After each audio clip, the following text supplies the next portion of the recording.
сәлеметсіздер ме менің оқырмандарым, сіздермен мен Таңшолпан. Бүгін біз көк жуаны қысқа қалай сақтаймыз? Жалпы көк жуаның пайдасы өте көп. Көк жуа суық дегеннен болатын аурулардың алдын алуға, ас қорыту жүйесін жақсартуға, тәбетті көтеруге көмектеседі. Себебі көк жуаның сабағында С дәрумені апельсин мен алмадан да көп.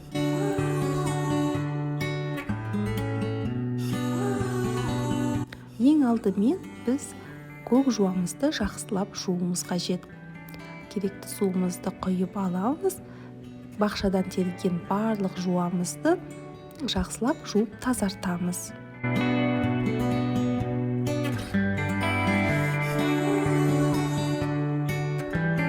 Көк жуаны тазартқаннан соң оны міндетті түрде кептіруіміз қажет.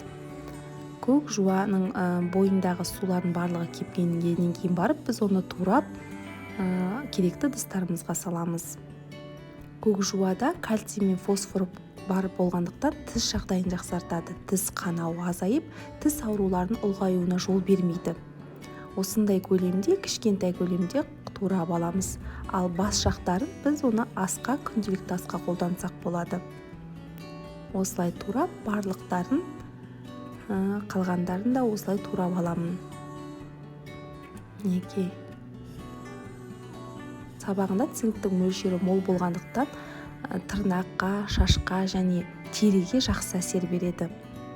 Сондықтан қыс кезінде міндетті түрде жиі қолданыңыздар.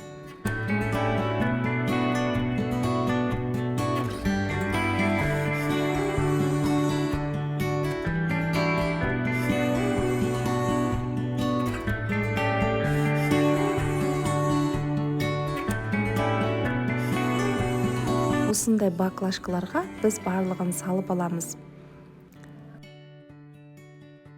Барлығын теңдей бөліп шығамын және морозильникке сала саламын. Соңына дейін болғандарыңызға рахмет. Сау болыңыздар.